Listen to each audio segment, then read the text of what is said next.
Ms.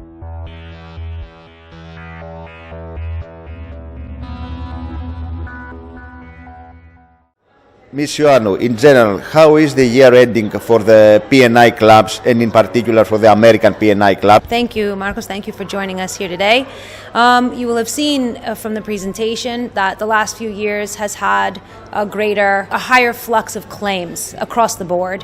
What we're seeing though in 2022, which is a great thing, is a significant decrease in pool claims and hardly any effect from the COVID pandemic finally. So that has made a tremendous difference in the 2022 year and going forward, and we're seeing a much better projection for the 2022, and this is not only for the American Club, for most of the clubs across the board. We're seeing that leveling off of those extraordinary factors that happened over the last 2 years. So we're very happy about that. So we have much confidence for the policy year 2022. We had about 15% increase on average rate per ton year on year. And if you think about the combined loss ratios historically that we've had to deal with, that is now appearing to be sufficient to absorb this new claims and reinsurance landscape.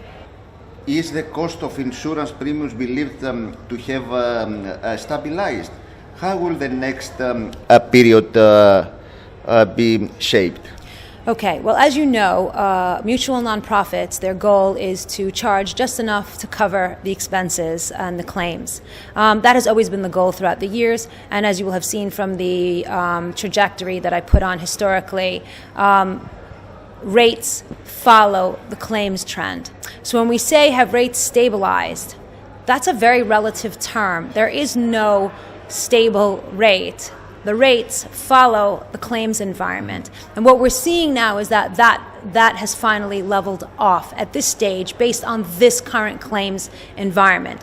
So yes, right now, the levels that we have in terms of your average rate per ton, and again I say average rate per ton because every member is also different, and there are some that are worse performing and some that are better performing, and that gets taken into account when rating. But it is a ship owner's mutual, and so when we have to look towards the best interest of the whole club at large, the rating policy has to take that into account. And that's why some years we require general increases, some years we concentrate on individual performance. Given this past year that we had this very good increase from the previous year to this year, which seems to be matching the claims environment, at this stage in time we believe that there is a stability to it. We have much confidence in that.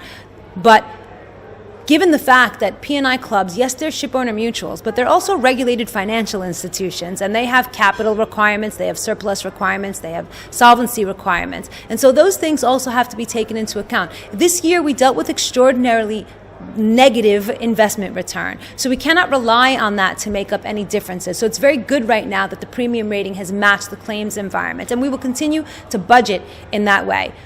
But that doesn't mean that premiums stay at the same level. They follow the needs of the club. They follow the needs of the claims trend, and that's what we'll continue to do. Mr. Tadros, regarding the war in Ukraine, yes. To what extent do you think it affects your industry, P&I clubs? So the war in Ukraine has affected, I wouldn't say the P&I clubs, but our membership in a certain way. First, because of the routes that they cannot take, the cargoes that they cannot carry. But more importantly, it exposed something that maybe the shipping industry had not understood before, which is the fact that now every shipping operator, manager, charter has to have their own compliance, either departments or seek compliance assistance. Because the US, the UK, and the European regulators are looking for companies to have that compliance. That would be the biggest effect, I think, of the Ukrainian war. Ms. Kokoulis, tell us about the Greek office of the American P&I Club. Thank you. First of all, we are thrilled today because we have our annual market presentation here in Piraeus, in this landmark venue for the local shipping community. It's the first time after the 2 years that we held our market presentation virtually that we are welcoming everyone in person. It's truly blissful. We were happy to update the local market about our office's development. It's been tremendous over the past 17 years. From an office of 4, we're now an office of 14 people. We're very proud because our new CEO, Dorothea Iωάννου, started and developed her career in the American Club from this office. The American Club truly appreciates the importance of our office here for the market in its strategic position for claims handling. I'm thankful that for the club's trust in me to fulfill the role of co-global claims director.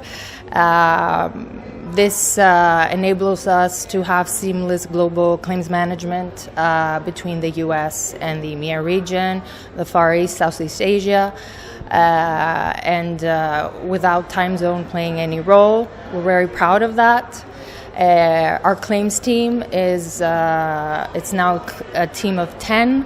It's the largest claims team across all our offices in the organization. We are very, very proud of all our staff members. We genuinely trust in and invest in local talent. It's very important to us. And we're very privileged since lately we added new teams to our office. We now have a claims liaison and business development team, an accounting team, and a compliance team. And that gives us the opportunity to provide a much more diverse and multifaceted service. So that's all in a nutshell. Thank you very much. Thank you very much. Congratulations.